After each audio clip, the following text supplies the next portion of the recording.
Welcome to Sparkwood Podcast. I'm Leghorn, and I'm here with Huck Finn to talk about his life. How you doing today, Huck? I'm doing great myself.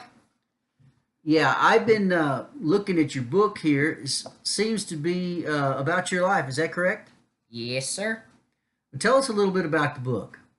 It starts when I run away from home and I encounter my good friend Jim. He's a slave and he ran away because he thought he was going to be sold.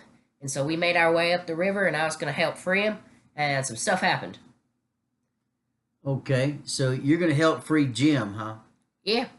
Now, how old is Jim?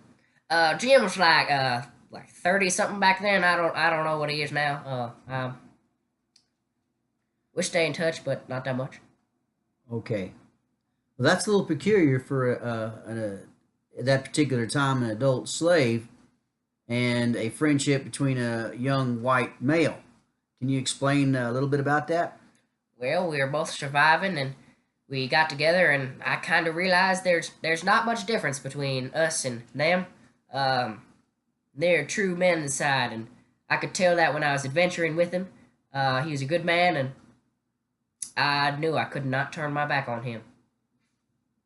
Yeah, I looked a little bit into that, and it seemed like old Jim was quite fond of you. So, did he look at you, or in your view, as maybe a son-father figure, or how do you Well, see that?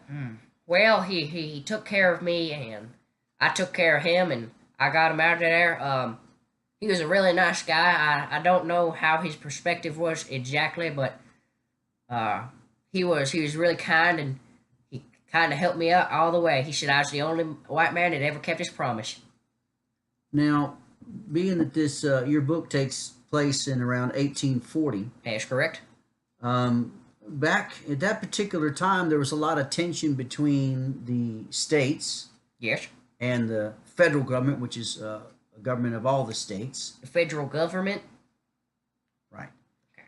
So, describe to me the tension that the regular citizens had at that time, and can you describe to me any of the tensions um, between whites, blacks, people from other states, militias? What I think you're trying to ask is what's the difference between white and black people back in our time and how we viewed them all and whatnot. Not a, what was the different perceptions of people from different states on slavery? That's what I'm getting at. Well, they were mainly used for slave labor back in down under in Louisiana, where we used them for farming and whatnot. But as you get farther north, they don't really use them so much because it's all industrial and you don't really need that many people to do that kind of stuff. Um, People kind of viewed slaves as property, and so they didn't treat them all right. And but they also had a kind of immunity towards any kind of penalty and fear of having to pay the owner for the damages. Okay, in your book, you run into a young man by the name of Tom Sawyer. Talk to me Yes, a little my best bit. friend. Talk to me a little bit about Tom. Well, Tom, bless his heart, but he is a little mischievous. Back when we were freeing Jim, towards the end of my book, as you might have read, I'm not sure. But what he does is he makes a complicated plan, and me and him, we usually went along with these complicated plans when I was back in the town. But when we did it later, he wound up getting shot because it was just too complicated. And I mean, in the end, his plan didn't even need to happen because Jim was already freed by Miss what's your face's will, Miss Watson, I think. Um, Tom, I think he was a few years older than me, and he had quite a mind on him. I could never think such great plans as him, but at the same time, he had quite an imagination too. He was a fluid liar, and everyone knew it, but yet they all still believed his tales. It was an amazing thing to see. Well, talk to me a little bit about Aunt Sally. It says you met Aunt Sally along the way.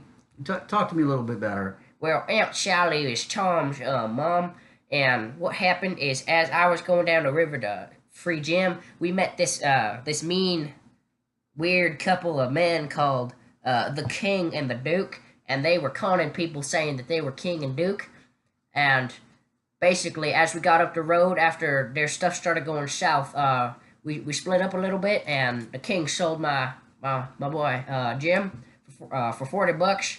And so after I tried to save him, I was mistaken for Tom by Aunt Sally, and so I played along with it. And then when Tom got there, he helped me because I was staying there to free Jim.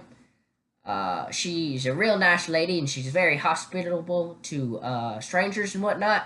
And she's just like the nicest thing I've ever known. Nicest woman. Okay.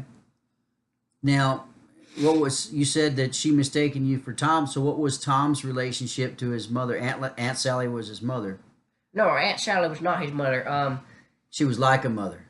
No, actually, she's just an aunt. Tom was coming down the river to meet with her because he'd been living with his mom, and they wanted to know all about how the family was going on. Aunt Sally was his mom's sister, and so he was going to tell him all about it and whatnot, but I got there first, and so she had a little misunderstanding there. I don't think she'd seen Tom before. It'd just been too long. I'm not sure.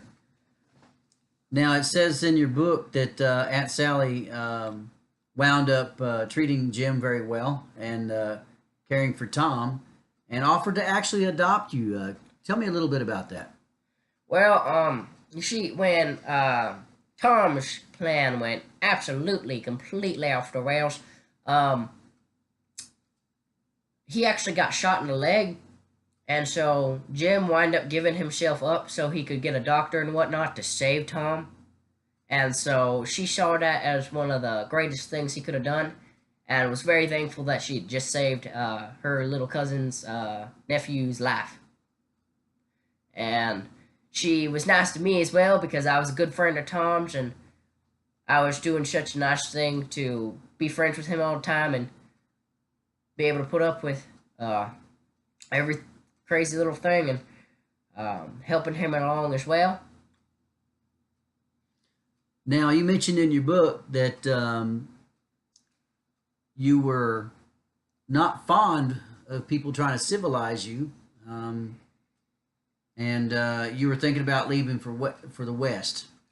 I tell you what, writing this book here that I had was one of the hardest things I've ever done, and I'm probably never going to do that again because it was just too complicated. I don't really like being all civilized and whatnot. I like living on the road as my story entails, and I like kind of just going as I go and doing as I do, not really settling down any. I like the adventure. Now, you wrote your book in a way as such the way you speak. Yes. It for me, as I was reading the book, it was a little harder for me to read. Wouldn't you have thought maybe when you were getting together with your publisher that you could have wrote the book to where the general public, the general educated public, would have read it better? Well, I ain't no civilized boy. I am no proper, and I don't like to tell any misgivings or lies and whatnot. So I like to tell things happen as they happen, exactly how they happen. No deviation. Lying on the road was actually one of the hardest things for me. I dislike it very much. I tell you what. So in your trip, Go ahead. you mentioned that you went up and down the river with Jim. How did y'all make out to that? I mean, did you just sleep on the side of the riverbank? Did you sleep on the raft? We slept on the raft as we drifted down. I'm pretty sure it's been a while, but I'm pretty sure one of us kept awake during the night times to just kind of row a little bit. But most of the time we both just slept during the nights and floated down river and let the current take us go. Okay. Well, I'd like to thank you, Huck, for coming on the podcast today. Thank you for inviting me. It sounds like you got a great book there, and I hope it does really well for you. Thank you, sir. And this is Foghorn Leghorn signing off with the Sparks Podcast. Y'all have a nice evening. See you guys. Thank you for coming.